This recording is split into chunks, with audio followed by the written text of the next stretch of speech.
बाबा इतना सुनते हुए कहने लगे कि बच्ची, जिन बच्चों का संकल्प जो किया वो तो अच्छा किया, और साथ में बाबा ये भी देख रहे थे कि स्थान बनने के साथ साथ स्थान छोटा भी हो जाता है। बनता पीछे है और छोटा पहले पड़ जाता है। बाबा ये भी जानते हैं कि आने वाले समय में बाबा के घर में कितने न अनेक आत्माएं आनी है, क्योंकि ये एक ही स्थान है जो आत्माओं को सुख शांति की अंजलि देने का स्थान है। तो बाबा जैसे कि ऐसे लग रहा था कि बाबा स्थान के ऊपर हौसले भरी प्यार भरी दृष्टि डाल रहे हैं। मैंने बाबा को कहा कि हमारी भावना बहन ने बड़े प्यार से और संकल्प से स्थान बाबा का बनाया है। निमित्त बनकर सभी भाई बहनों का तो इस भवन में बनाने में तो सहयोग मिला ही है, पर बाबा ने कहा कि नहीं बच्ची, सहयोग तो मिला, पर इस स्थान पर जिन बच्चों ने बीज डाला है, बीज बोआ है, अपना समय संकल्प श्वास सफल किया है, उन बच्चों का तो बहुत ऊंचा भाग्य बन गया।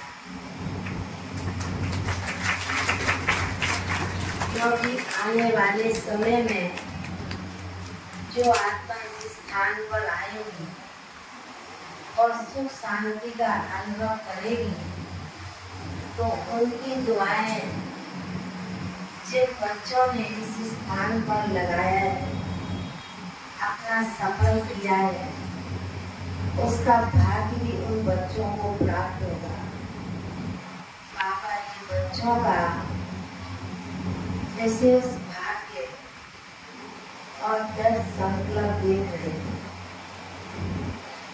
तो बाबा जैसे बड़े प्यार से सभी के ऊपर नजर डालते हुए ऐसे लग रहा था कि जितनी प्यार से और जितनी भावना से हमारी भावना बहन ने इस स्थान पर कीर्तन लगाई है, और संकल्प तो पावन होता ही है। तो ऐसे ही कहते बाबा के आगे जैसे कि सभी बहनें भी उम्र जो रही थी, बाबा कहने लगे कि अच्छा है, यदि छोटा हो या बड़ा संगठन संगम में ऊपर होना, यह भी बहुत ऊंचा भाग्य है, क्योंकि संगठन का बल आत्माओं को और बच्चों को प्राप्त होता है। जैसे कहते हैं तो बाबा के सरलों भोग की थाली रखी, तो बाबा भी बड़े प्यार से भोग की थाली की तरफ देख रहे थे।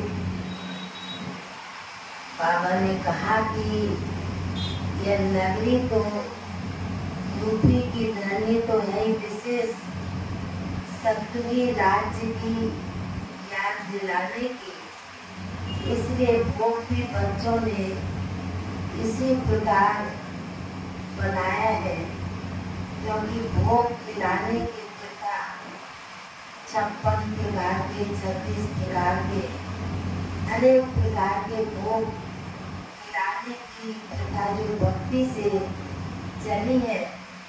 बाबा ने कहा यह प्रथा बाबा के बच्चे बाबा के आगे भी बाबा के निमित्त भी भोग स्वीकार करवाते हैं और प्यार से भोग की थाली को सजाते हैं। वैसे कहते बाबा ने भी भोग की थाली पर दृष्टि डालते थे और बहुत ही बड़े प्यार से भोग स्वीकार किया। बाबा ने कहा कि भोग के अंदर भी जब बच्चे बनाते हैं बच्चियां बनाती तो उसमें भी विशेष प्यार का रस प्रेम रस की खुशबू बढ़ जाती है।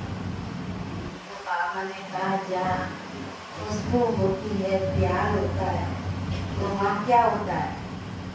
जब खुशबू प्यार होता है मीठापन होता है तो वहाँ क्या होता है? माता क्या होता है?